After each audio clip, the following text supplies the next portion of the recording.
Hello, Simon Cole, Chief Constable. Spent the weekend on call, and across the weekend we've had 2 or 3 officers injured dealing with various incidents. In that context, it was good to see we've got some extra funding to support some more taser allocation across the force, and we've done a bit of work and we've worked out that we're going to be giving taser to every officer that wants it if they're in a role that is likely to need a taser. Our work suggests that 97% of our injuries and assaults on officers take place to officers doing response in uniform. So that is where we will be focusing that rollout. It's a really important piece of work that we've done together with the Federation.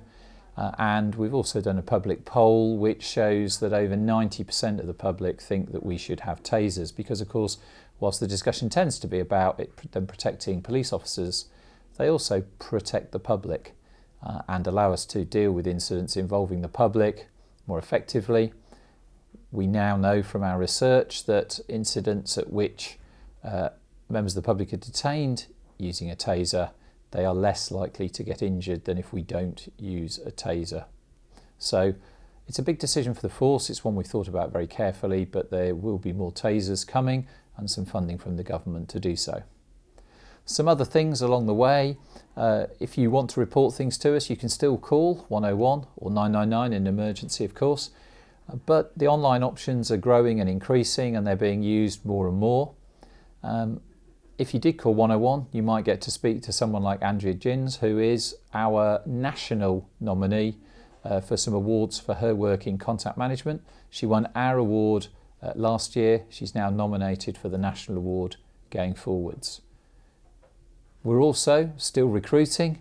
We're recruiting PCSOs, we're recruiting police officers, we're recruiting staff members, and also on Monday the 9th we'll be launching our cadet recruiting. And our cadets have been hugely successful, and what started as a small initiative now sees us have hundreds and hundreds of cadets. So if you're interested and you know a young person who you think might make a good police cadet, please do have a look out for that.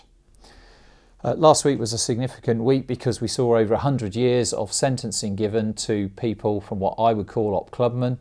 That's a piece of work done in conjunction with the East Midlands Specialist Operations Unit and with Leicestershire Police to deal with those dealing in drugs all across Leicestershire and Rutland.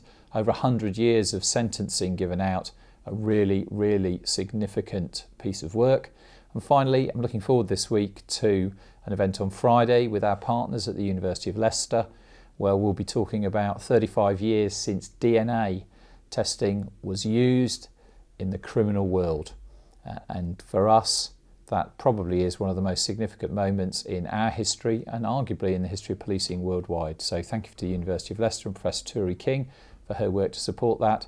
Really looking forward to that event on Friday. Thank you.